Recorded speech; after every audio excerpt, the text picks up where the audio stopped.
Welcome back as we start chapter 7, the Gospel of Mark. And now Jesus was approached by the Pharisees and some of the scribes who came from Jerusalem. They had noticed that his disciples ate their meals with common hands, meaning that they had not gone through a ceremonial washing. The Pharisees, and indeed all of the Jews, will never eat unless they've washed their hands in a particular way, following a traditional rule. And they will not eat anything bought into the market before they have first performed their sprinkling. And there are many other things which they consider important, concerned with the washing of cups, jugs, and basins.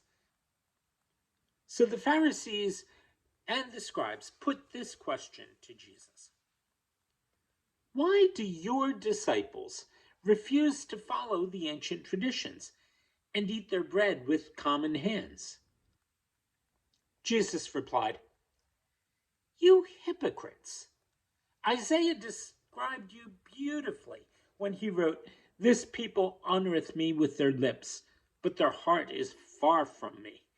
But in vain do they worship me, teaching as doctrines the precepts of men.'" You are so busy holding on to the traditions of men that you let go the commandment of God. Then he went on. It is wonderful to see how you can set aside the commandment of God to preserve your own traditions. For Moses said, "Honor thy father and thy mother. And he that speaketh evil of father or mother, let him die the death." But you say, if a man says to his father or his mother, "Korban," meaning, "I have given God whatever duty I owed you," then he need not lift a finger any longer for his father or mother, so making the word of God impotent for the sake of the tradition which you hold. And this is typical of much of what you do. Then he called the crowd close to him again and spoke to them. Listen to me now, all of you, and understand this. There is nothing outside a man which can enter into him and make him common. It is the things which come out of a man which make him common. Later, when he had gone away from the crowd, his disciples asked him about this parable. "Oh, are you as dull as they are?" he said.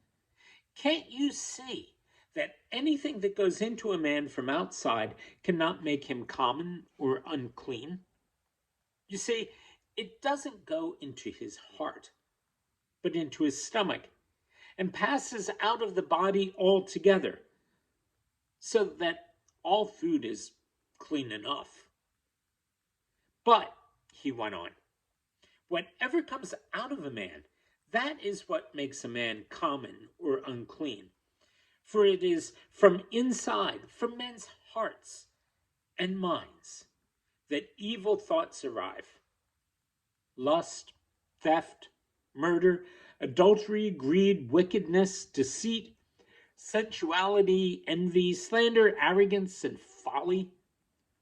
All these evil things come from inside a man and make him unclean."